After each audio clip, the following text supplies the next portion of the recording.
Assalamualaikum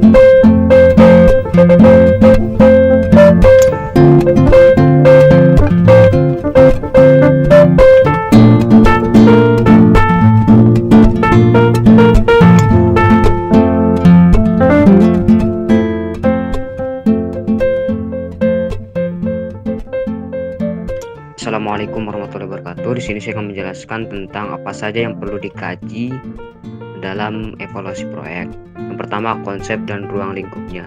Evaluasi proyek dikenal dengan studi kelayakan proyek atau studi kelayakan bisnis pada proyek bisnis, yaitu merupakan pengkajian suatu usulan proyek atau bisnis apakah dapat dilaksanakan go proyek atau tidak no go proyek. Dalam artian ketika sudah melakukan sebuah pengkajian atau pengevaluasian, apakah lebih tepatnya proyek tersebut dijalankan sesuai keinginan atau sebaliknya. Ada beberapa hal yang perlu diketahui dalam evaluasi proyek pertanian. Yang pertama, ruang lingkupnya, yaitu bidang proyek apa saja yang akan beroperasi. Yang kedua, cara kegiatannya, apakah proyek akan ditangani sendiri atau ditangani oleh pihak lain. Yang ketiga, aspek-aspeknya, yaitu faktor-faktor apa saja yang akan menjadi kunci keberhasilan dari proyek tersebut. Ada 4 jenis evaluasi proyek, yaitu yang pertama pre-project evaluation, yaitu evaluasi terhadap usulan proyek yang akan didirikan. Maksudnya itu seseorang yang akan mendirikan sebuah proyek bisnis, maka hal yang pertama dilakukan yaitu melakukan sebuah usulan baik mengenai arah bisnis, tujuan bisnis, atau bidang kefokusan bisnis dari proyek tersebut. Selanjutnya ketika sudah melakukan usulan tersebut, kemudian dievaluasi apakah cocok atau tidak. Yang kedua, on construction project evaluation, yaitu evaluasi terhadap proyek yang sedang dibangun, maksudnya itu ketika sudah melalui tahap usulan. Yang ketiga, ongoing project evaluation, yaitu evaluasi terhadap proyek yang telah dioperasionalisasikan. Maksudnya, ongoing project evaluation ini berlaku pengevaluasiannya ketika proyek tersebut sedang dijalankan atau sudah dijalankan. Yang keempat, post project evaluation study, yaitu evaluasi terhadap proyek yang telah berakhir. Maksudnya, post project evaluation study ini pengevaluasiannya berlaku ketika proyek tersebut memang benar-benar sudah berakhir. Baik, kita masuk ke slide ke-6. Slide ke-6 ini menjelaskan tentang proyek atau kegiatan proyek itu memiliki 2 tujuan, yaitu pertama tujuan komersil, sama yang kedua yaitu tujuan non-komersil. Tujuan komersil maksudnya yaitu tujuan yang semata-mata ingin mendapatkan profit atau keuntungan langsung. Keuntungan itu bisa berupa bentuk uang, contohnya dalam kegiatan produksi, misalnya pertanian, produksi perkebunan, produksi industri, dan lain sebagainya. Karena biasanya kalau dalam bidang produksi, profit atau keuntungannya lebih jelas.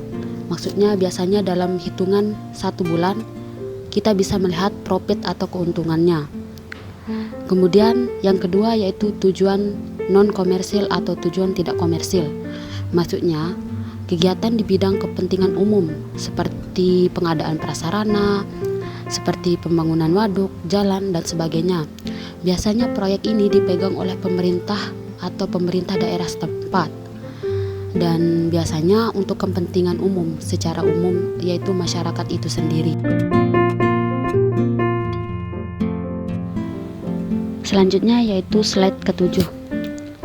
Pada slide 7 ini menjelaskan tentang tahap-tahapan dalam evaluasi proyek. Evaluasi proyek itu memiliki 6 tahapan. Yang pertama yaitu tahap penemuan ide, yakni penelitian terhadap kebutuhan pasar dan jenis produk dari proyek.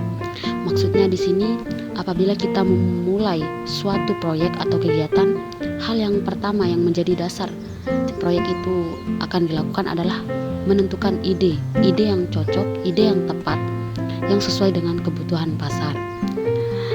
Kemudian tahap penelitian. Yang kedua yaitu tahap penelitian, yakni meneliti beberapa alternatif proyek dengan berbagai metode ilmiah. Maksudnya setelah kita menemukan beberapa ide, selanjutnya kita meneliti apakah ide-ide tersebut layak atau tidak layak untuk melakukan proyek atau melakukan suatu kegiatan dengan berdasarkan metode-metode ilmiah yang ada. Kemudian tahap yang ketiga yaitu tahap evaluasi.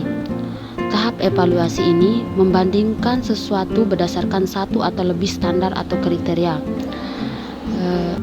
Standar tersebut bisa bersifat kuantitatif maupun kualitatif. Artinya, ide-ide yang sudah diteliti tadi itu kita bandingkan satu sama lain. Mana yang lebih layak, mana yang menurutnya sebagai prioritas dan lain sebagainya. Kemudian kita masuk ke tahap keempat, yaitu tahap pengurutan usulan yang layak. Nah, tadi kita kan sudah mengevaluasi, membandingkan satu sama lain ide-ide yang sudah dibuat tadi. Kemudian kita mengurutkan urutan proyek yang dianggap layak dari yang paling layak, kemudian sedang, dan yang menurutnya biasa-biasa saja. Kemudian kita masuk ke tahap kelima, yaitu tahap pelaksanaan perencanaan. Setelah kita mengurutkan ranking atau kriteria-kriteria dari ide-ide yang sudah dikeluarkan, maka kita tinggal menjalankannya. Seperti membuat perencanaan, yaitu membuat penentuan jenis pekerjaan, waktu yang dibutuhkan setiap pekerjaan, jumlah dan kualifikasi tenaga pelaksana, ketersediaan dana. Nah, ketersediaan dana ini sangat menopang, sangat menentukan keberhasilan suatu proyek. Kemudian yaitu kesiapan manajemennya. Kesiapan manajemen juga sangat penting dalam suatu perencanaan suatu proyek. Kemudian kita tahap pelaksanaan, yaitu tahap pelaksanaan, yaitu tahap merealisasikan konstruksi proyek tersebut. Jika proyek selesai dikonstruksi, maka proyek dioperasionalisasikan. Dalam operasionalisasi ini diperlukan juga kajian-kajian untuk mengevaluasi operasionalisasi proyek. Hasil evaluasi ini dapat dijadikan sebagai feedback bagi perusahaan untuk selalu mengkaji ulang proyek secara terus-menerus. Evaluasi proyek menekan kepada dua macam analisis, yaitu analisis finansial dan analisis ekonomis. Analisis finansial yaitu apabila proyek dilihat dari sudut badan atau orang yang menanam modalnya di dalam proyek atau yang berkepentingan langsung dalam proyek. Dalam analisis ini, sangat diperhatikan hasil untuk modal saham atau equity capital yang ditanam dalam proyek, yaitu hasil yang harus diterima oleh para petani, pengusaha swasta, badan usaha pemerintah, atau siapa saja yang berkepentingan. Sedangkan analisis ekonomis yaitu di mana proyek dilihat dari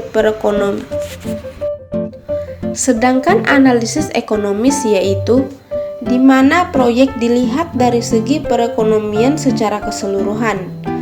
Dalam analisa ekonomi yang diperlukan ialah hasil keseluruhan berupa produktivitas atau keuntungan yang diperoleh dari semua sumber yang dipakai dalam proyek untuk masyarakat atau perekonomian secara menyeluruh, tanpa melihat siapa yang menyediakan sumber-sumber tersebut dan siapa dalam masyarakat yang menerima hasil dari proyek tersebut.